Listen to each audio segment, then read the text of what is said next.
Welcome to the Livestream at First Unitarian Wilmington podcast. Here we will share some sermons, talks, interviews, or conversations we call life journeys, and also occasionally music. I'm Reverend Larry Piers, minister at First Unitarian Church of Wilmington, Delaware. If you enjoy what we are offering, please share it with a friend. Our purpose is to spark conversations and to share what we value as a Unitarian Universalist congregation with a wider community. To find out more about us, please visit our website, firstuuwilm.org. And now, welcome to this episode of Livestream at First Unitarian.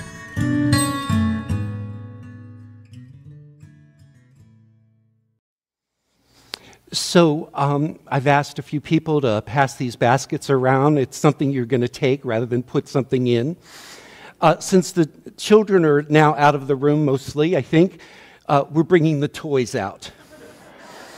And we'll use these as an illustration later on in the sermon. So just take one and pass the basket on to others as well. And let's not forget the choir. They love to share toys. Oh, great. Thank you. Thank you. So on this day, March 9th, 60 years ago in 1965, the Reverend James Reeb, who was a social worker, a Unitarian Universalist minister, a father of four, a white man, was severely beaten by a group of white men in Selma, Alabama. Reeb had traveled to Selma along with many others from around the country to participate in a march for civil rights and voting rights. He felt called to respond to the events of Bloody Sunday just a few days before, where John Lewis and several other marchers were brutally and senselessly attacked as they attempted to cross the Edmund Pettus Bridge in Selma to begin the 55-mile march to Montgomery. He chose to abide with the aftermath of those events as people from around the country gathered in Selma to prepare to march again. Reeb was attacked while walking with his Unitarian Universalist colleagues, Reverend Carl Olson and Orloff Miller, while leaving an integrated restaurant. It is said that Reeb's death, along with the earlier killing of Jimmy Lee Jackson, a black hospital worker, drew national attention to the violence against civil rights activists and contributed to the passage of the Voting Rights Act of 1965. When speaking at James Reeb's memorial service on March 15th, 1965, the Reverend Dr. Martin Luther King Jr. said, "Naturally, we are compelled to ask the question, who killed James Reeb?" There's another haunting, poignant, desperate question we are forced to ask this afternoon. He continued, what killed James Reeb? King argued that when we move from the who to the what, the blame is wide and the responsibility grows. James Reeb was murdered by indifference of every minister of the gospel who has remained silent behind the safe security of stained glass windows, King said. He was murdered by irrelevancy of a church that will stand amid social evil and serve as a tail light rather than a headlight, an echo rather than a voice.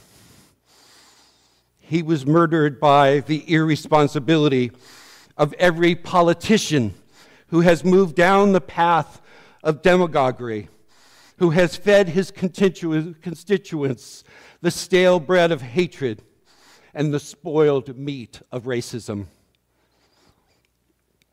He was murdered by the timidity of a federal government that can spend millions of dollars a day to keep troops in South Vietnam, yet cannot protect the lives of its own citizens.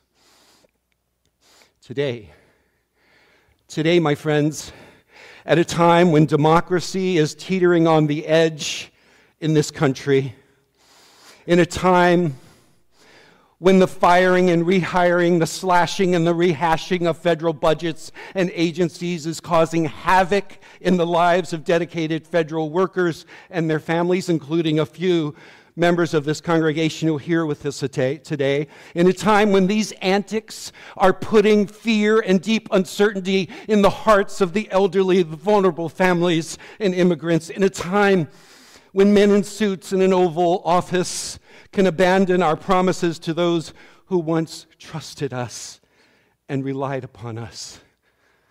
My list could go on.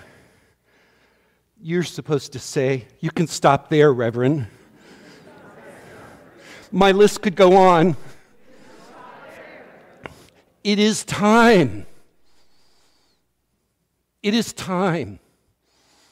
It is time to confront the what and not just who has unleashed this cruelty, this confusion, this anxiety, this overwhelm that is delivered to us each day over the last several weeks. It is the indifference, the irrelevancy, the irresponsibility, and the timidity that have brought this mess about and sustains it.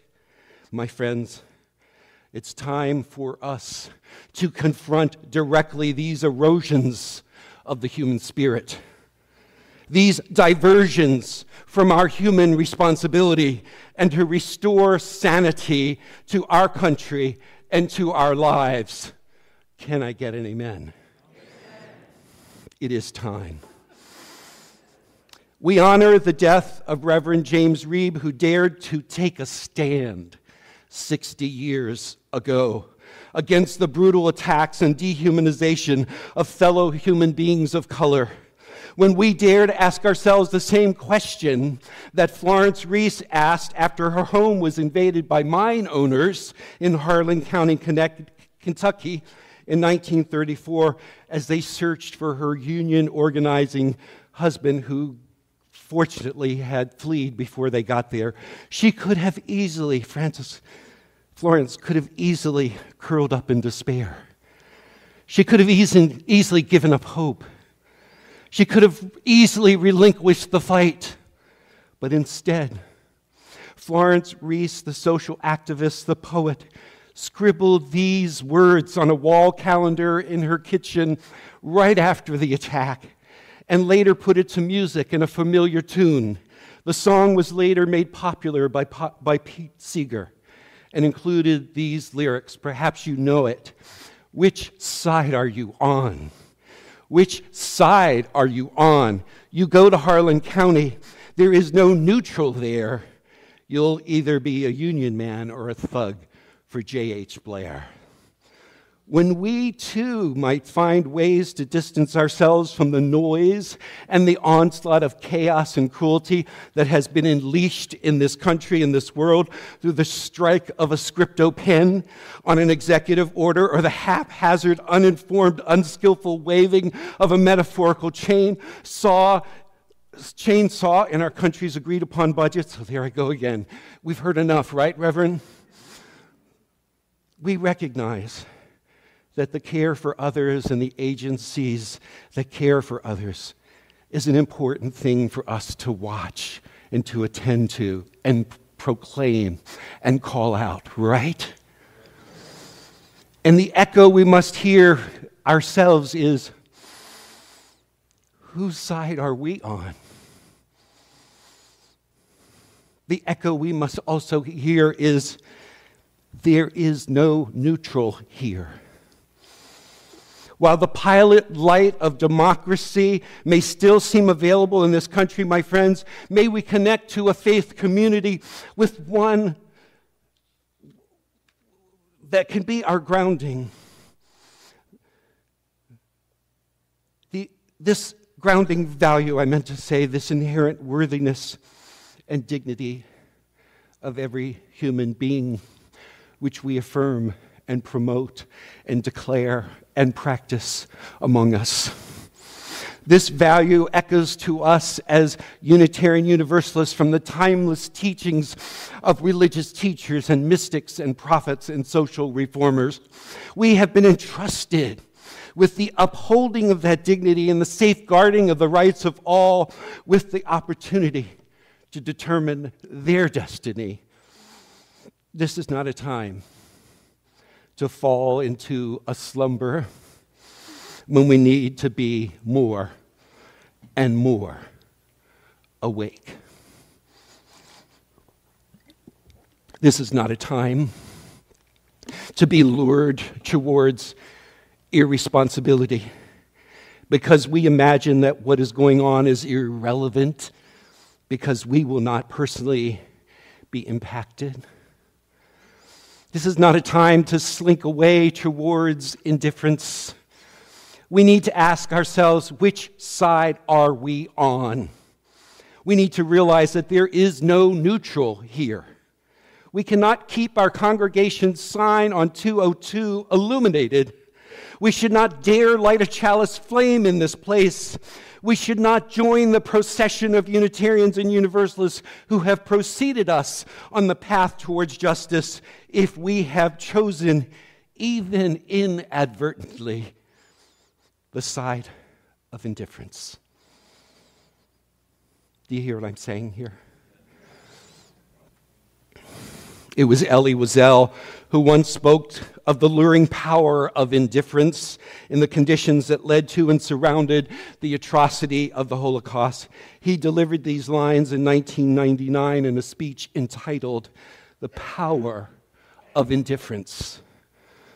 He spoke, he said, "Of course, indifference can be tempting. More than that, seductive. It's so much easier to look away from victims. It's so much easier to avoid such rude interruptions to our work, our dreams, and our hopes. It is, after all, awkward and troublesome to be involved in another person's pain and despair. Yet, for the person who is indifferent, his or her neighbor are of no consequence, and therefore their lives are meaningless. Their hidden or even visible anguish is of no interest. Indifference reduces the other to an abstraction."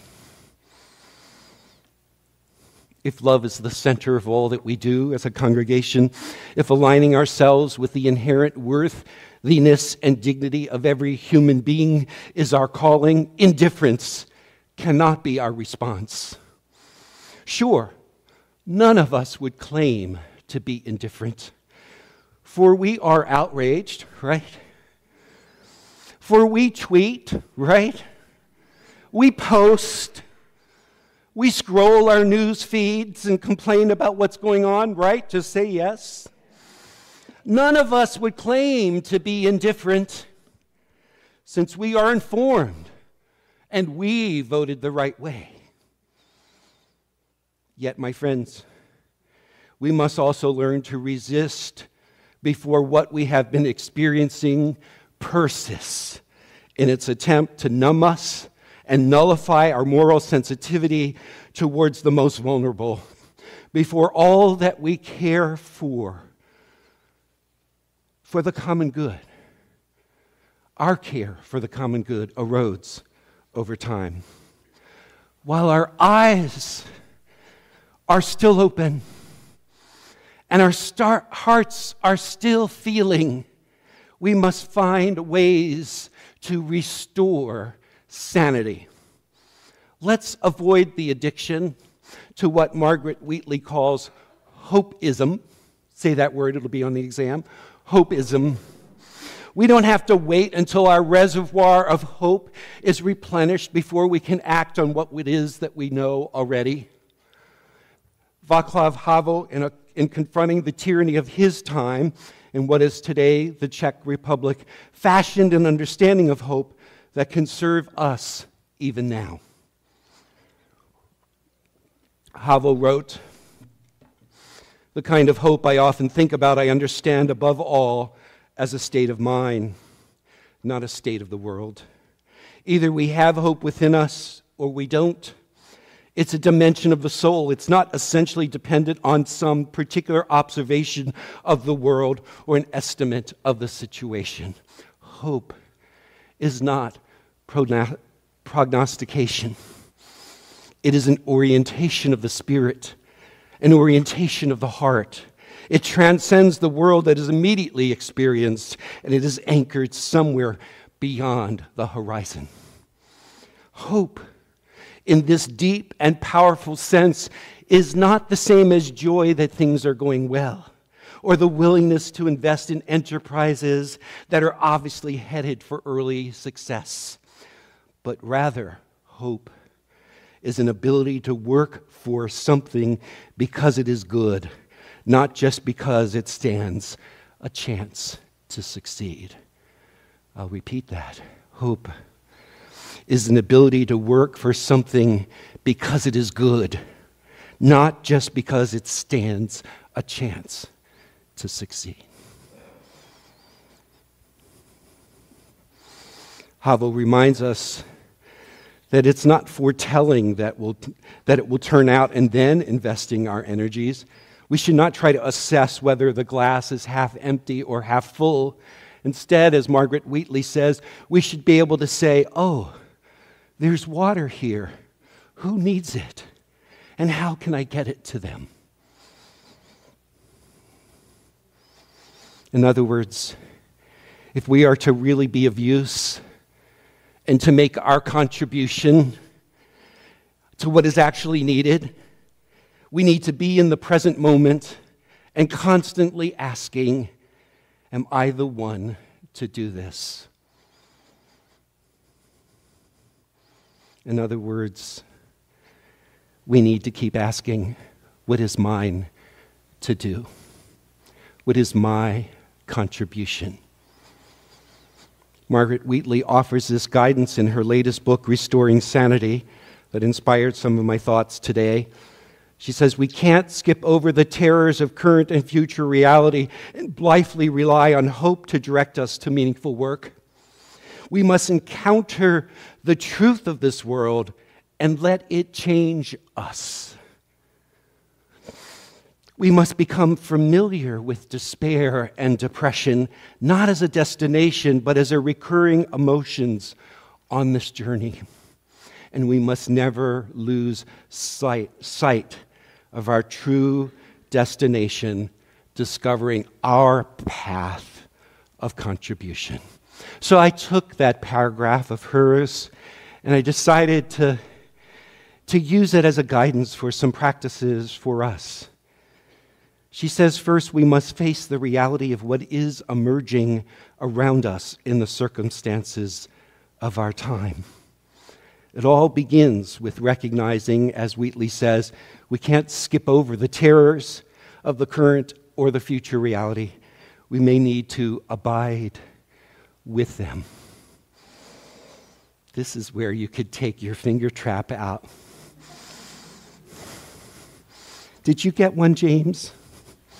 Could someone make sure James gets one? Thank you, Jim. Everyone gets to play.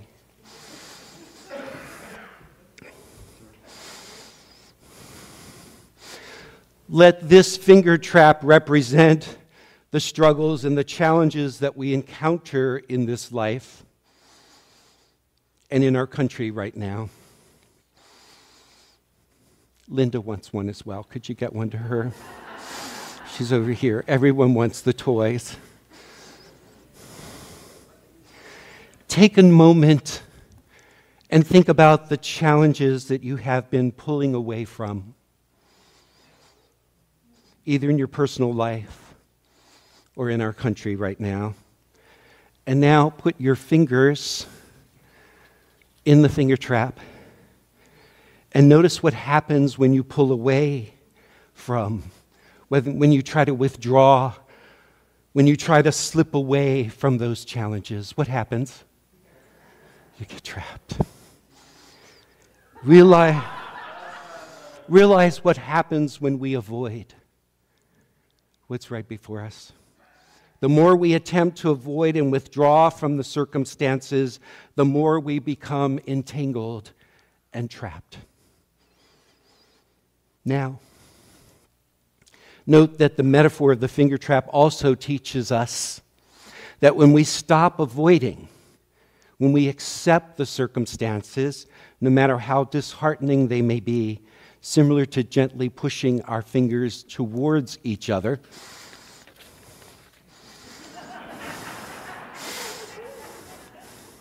when we abide just a little longer with what is, what happens? The trap loosens a little. Acceptance doesn't mean that we approve or like everything that's happening, but rather that we make room for all of experiences, pleasant or unpleasant, and we stop struggling against them. Instead, we move towards them, and it loosens. Keep your fingers in the trap just a little longer.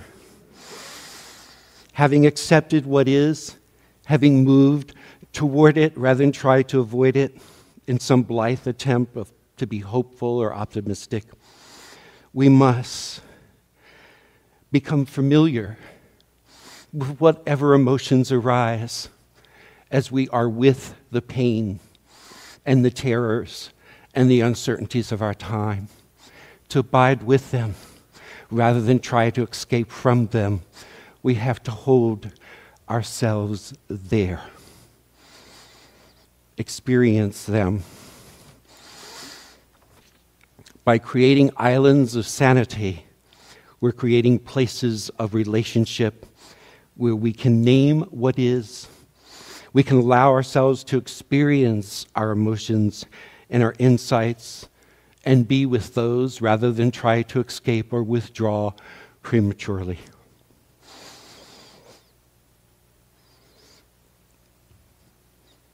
You're probably wondering how to get released, right? So use your thumb and take one finger out at a time. I could have had a captive audience.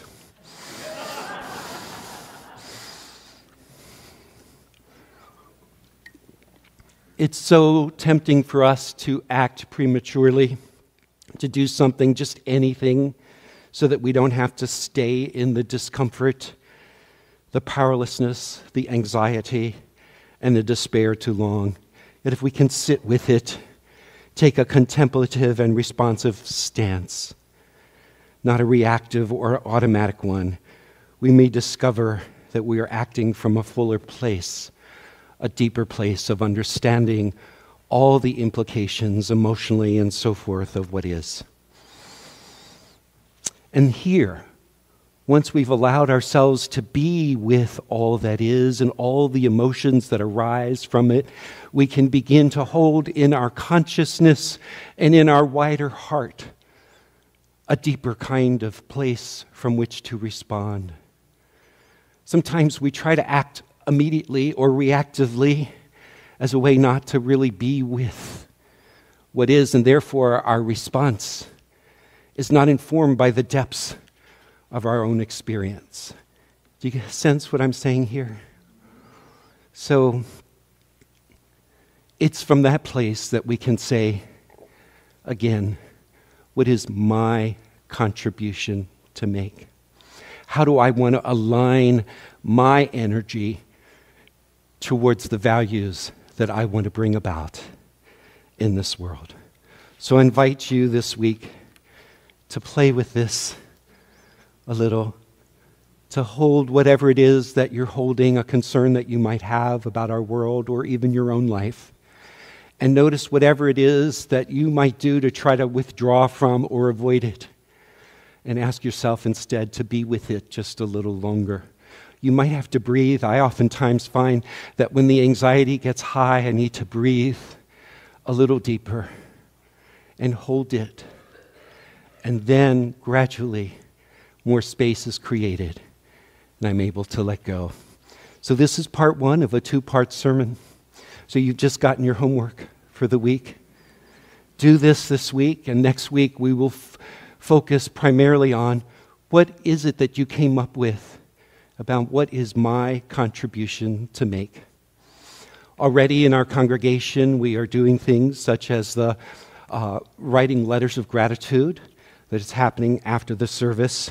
The Human Rights Task Force has invited us to make good trouble by writing letters to those places that are upholding democracy and diversity and inclusion and equity. We are gathering on the last Sunday of this month in a demonstration on 202 to let the world know what our values are and to make them explicit and write them on posters and stand witness and bear witness to those values. So that's Sunday, March 30th, immediately after the service. Those are our beginning actions, but let's take time as a community to deepen our understanding of what is. Hold the anxiety, hold the despair, and hold the depression, and know that none of us is holding it alone, but together, from those emotions, can come a deeper, broader consciousness of all that is, and a response that can really make a difference. That's my hope. So may it be.